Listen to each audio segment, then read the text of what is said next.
you almost done? Yep, trying to finish up right now. Well, Halloween's almost over. Yeah, I'm aware that a Halloween episode after Halloween isn't very fun. 1 second, and...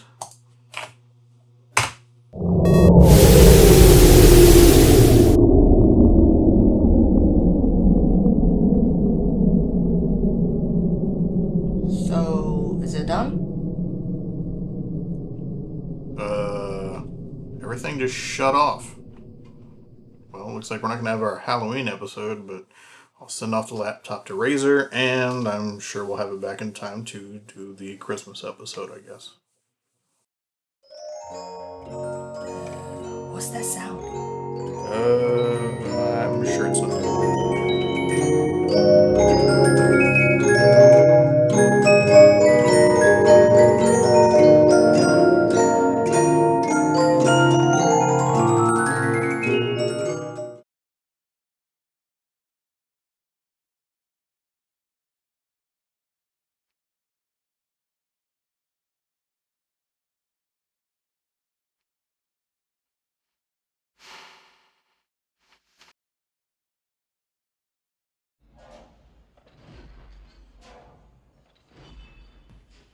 What are you watching? Star Wars show. Since when do you like Star Wars? You'll see.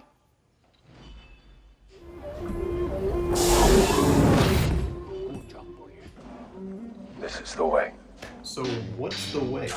This is the way. Yeah, that's the way, but what is it? No, this is the way. Yes, that's the way, but what is the way? This is the way. So, they call him Mando. Is he related to Lando?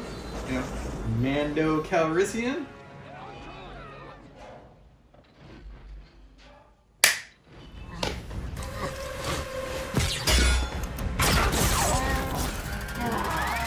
Seems like a good show, but I don't get why all of a sudden you like Star Wars so much.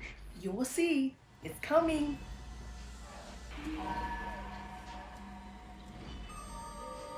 Yee, you see? He's so cute. Well, what is it? It's Baby Yoda. So, this takes place before all the movies, No, but it's Yoda as a baby? no. Well, then what is it? It's Baby Yoda. Alright, so it's Baby Yoda. Awesome. So, what's the big deal? Oh, look at him. He's so cute. He has big ears. You know, there are other characters in history that have had big ears and were cute. Do you mean Eris? No. Well, yes.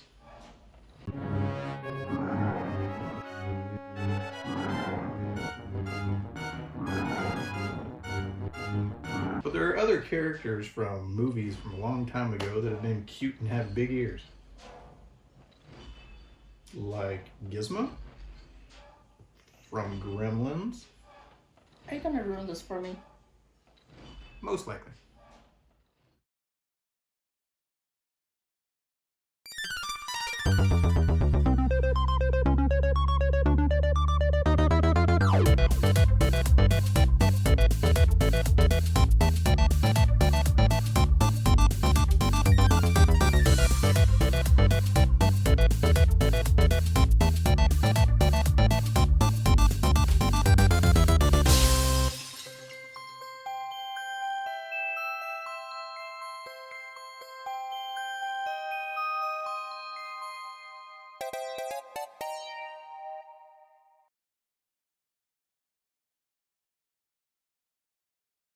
When I saw the internet was losing its mind over Baby Yoda, I was first confused as to the significance, since Baby Yoda is not the first cute and cuddly character with large ears to grace the screen. I watched Star Wars movies and enjoyed them, but I had not dug into the lore to understand if there was a deeper importance.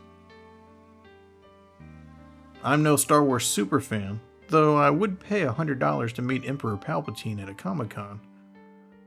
When I first heard the name The Mandalorian all those months ago, I did not even realize that it was a Star Wars show. All I know is Baby Yoda is small and cute, likes to eat frogs, and can use the Force. Oh, Maxie bit the Force. You're not helping me out, Jar Jar. Gremlins is a movie from 1984 that was written by Christopher Columbus. Along with discovering the New World, he had a passion for movies. By discovering the New World, I mean directed Home Alone 1 and 2, Mrs. Doubtfire, and the first 2 Harry Potter films. He created a script that was based around a Mogwai that was given as a pet. What's a Mogwai? The word Mogwai is the transliteration of the Cantonese word that means monster, evil spirit, devil, or demon. Lou, what does this say? 魔鬼 Ah. According to Chinese tradition, 魔鬼 are demons that inflict harm on humans. They reproduce sexually during mating seasons that are triggered by the coming of rain. It's a PG movie though, so certain aspects are not included. So what is Gremlins? Dark comedy? Yes. Horror? Yes. Christmas movie? Yes. The movie stars Zach Galligan, whom, besides Gremlins 1 and 2, has not been in many notable movies or television programs, and Phoebe Cates. If you've seen Fast Times at Ridgemont High, you obviously know whom she is, solely for her acting as a pizza parlor employee at Ridgemont Mall. Nothing else. One of the more recognizable actors is Corey Feldman, whom is Tommy Jarvis from Friday the 13th, The Final Chapter, and A New Beginning, The Goonies, Stand By Me, The Lost Boys, the voice of Donatello from the Teenage Mutant Ninja Turtles movie, and a whole resume full of other stuff. Starting the movie, immediately we see that Gremlins takes place in Hill Valley. Well, actually, Gremlins came out before Back to the Future. Courthouse Square is a backlot location at Universal Studios Hollywood that still exists today. In movies, it has been used in over 30 films, including The Monster Squad, The Nutty Professor, Escape from LA, and Bruce Almighty. But it's famously known for its role as the city of Hill Valley in Back to the Future because of the courthouse that was used for the clock tower that was struck by lightning.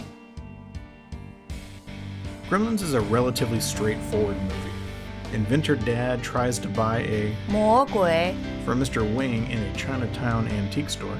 Mr. Wing says no, so he does what any adult that was about to be met by Chris Hansen would do and meet up with the child to complete the transaction with him instead. The child makes sure to tell him the 3 rules to assure proper care in taking care of the 魔鬼 no bright lights, don't get him wet, and do not feed him after midnight. 30 seconds after meeting Gizmo, Billy's mother takes a picture with the Flash, and the ignoring of the rules are off to the races. We learn that Gizmo likes to sing, even knows which keys he's singing in when he mimics them on a keyboard.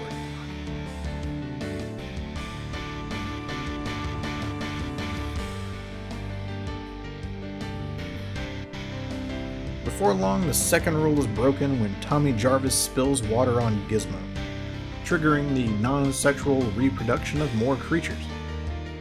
Note just how much pain Gizmo's in. Neither of those 2 turd burglars have any remorse for the agony that he's going through.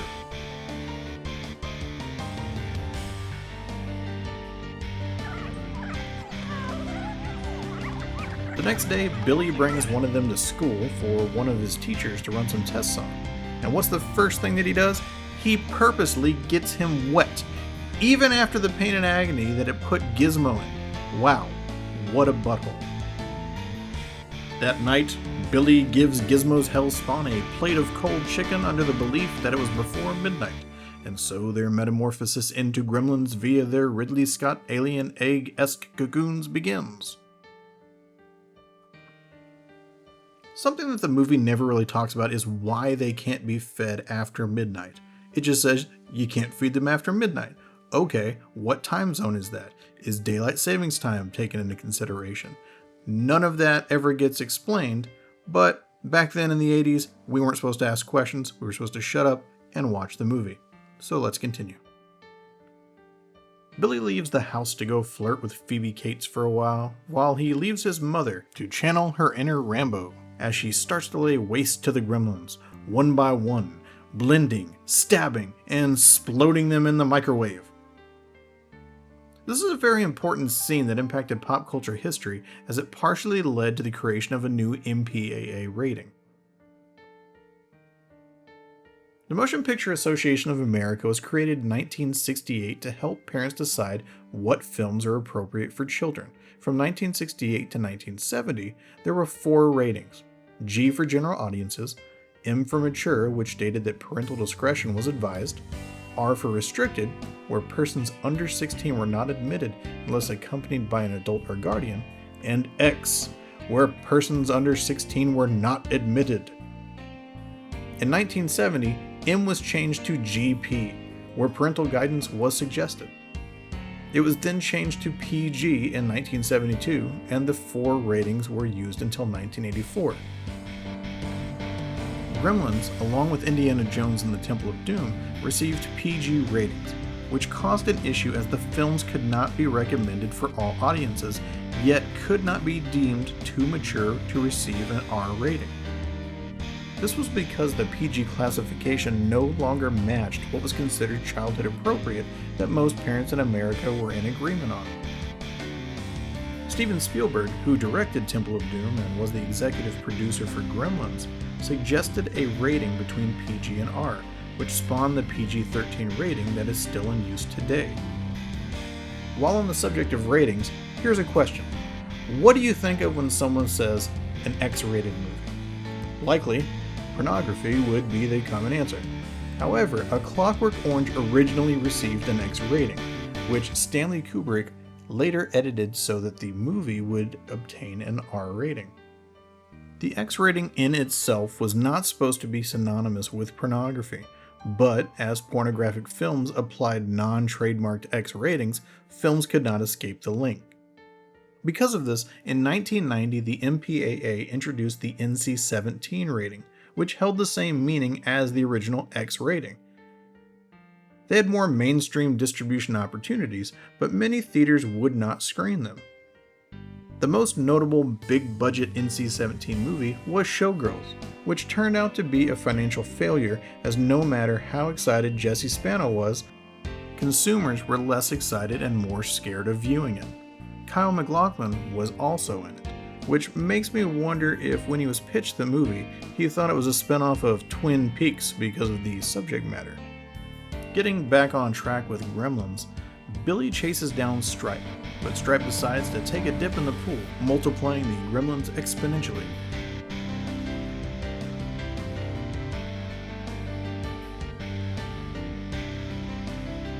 For the next chunk of the movie, the Gremlins are shown wreaking havoc on the town and its residents. Something to point out is that the Gremlins are not just being mischievous, as they are not opposed to killing people. We see this with a tractor almost running over a couple.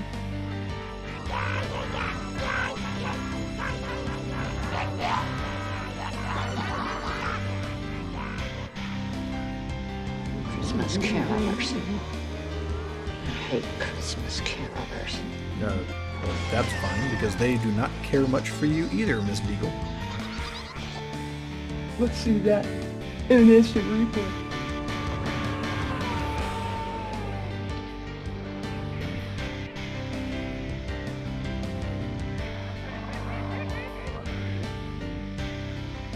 In the tavern scene, we see something that would not find its way into present PG movies, as the Gremlins partake in countless frosty brews and what people used to smoke in the days before vaping. It can't be understated that the Gremlins themselves, along with Gizmo, have a fantastic amount of detail that's tough to get these days with CGI. The textures and movements are great, and each Gremlin seems to have its own characteristics.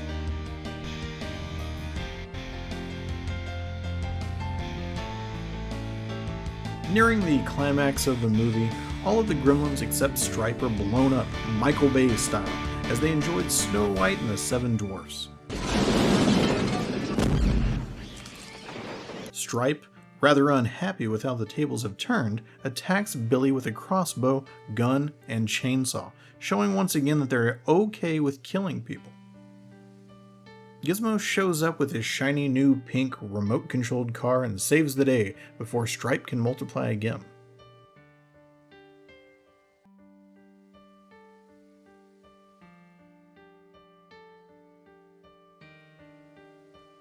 Mr. Wing then shows up and tells Billy that this is why he can't have nice things, and puts Gizmo back in his box. Gizmo bids farewell to Billy, but not to fear. As with any movie that makes money, the two would return in a sequel. Mr. Wing and the Mogwai then head off into the crisp, moonlit night as the movie hits its final note. When you have a hit movie with great characters, the inevitable merchandising opportunities follow, including Chia Pets, lunch boxes and thermoses, pops, stuffed animals, cereal with the opportunity to get your very own Gizmo, baby clothes, collectible figures, Lego Dimensions packs, tiki mugs, socks, Christmas sweaters, Pez dispensers, character mugs, and Gizmo with his car. As with many movies in the 80s, one of the easiest ways to capitalize on the popularity of the film and its characters was to create video games. One game was for the Commodore 64 in which you typed commands. Even in a basic game like this, they had to make sure that the flasher gremlin was prominently displayed. A Gremlins game for the Atari 2600 had the player catch Mogwai before they can get their hands on delicious, juicy, pixelated hamburgers. Gizmo vs. Stripe for the Game Boy Advance was a vibrant side-scroller that allowed the player to play as both Gizmo and Stripe. Gremlins on the Apple II has Billy walking around looking like he's visually impaired and using a white cane. Walk around, pick up Mogwai before they change into Gremlins. The end. 6 years after the original Gremlins, the inevitable sequel came out. It still contained much of the dark comedy that made the original great, but did not take place at Christmas. Mr. Wing passes away, and through a series of events, Billy finds Gizmo conveniently just a few floors up on the very same building in which he works. Gizmo gets wet again, and the cycle starts all over. The new batch of Gremlins all have their specific characteristics that set them apart, even from those from the first movie. One of them can even talk, becoming overly intelligent to the point of concocting a scheme for all of the Gremlins to follow in leaving the building. Also, this time around, the movie earns a well-deserved PG-13 rating due to the sequences of gorily, gruesome gremlin gunning.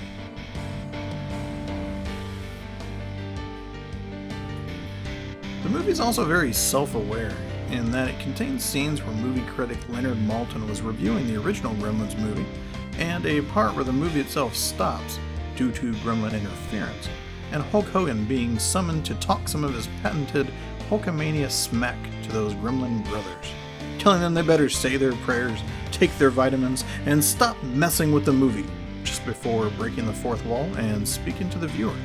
Sorry, folks. It won't happen again. One of the most memorable things about Gremlins 2 is that we get to see Gizmo show off his unmatched dancing skills, proving that no one is able to step to his rhythmical movements.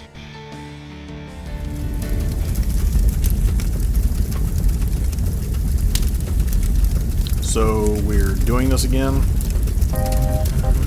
Alrighty, referee Mills Lane, if you please. Let's get it on!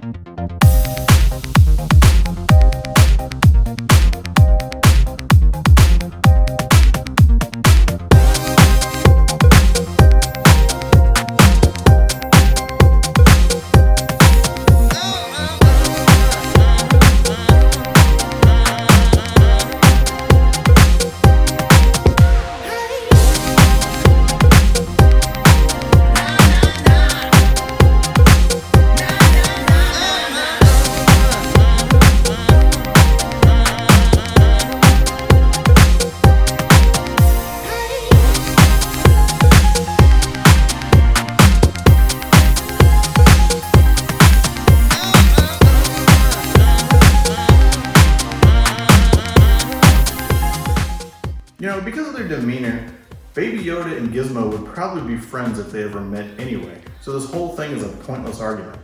Like moon point. What? You know, like the point of a cow. It's moon. Well, there are worse things in life to argue about. Or just in general. I mean, you could be this guy. Thanks for watching Pop Culture History. See you.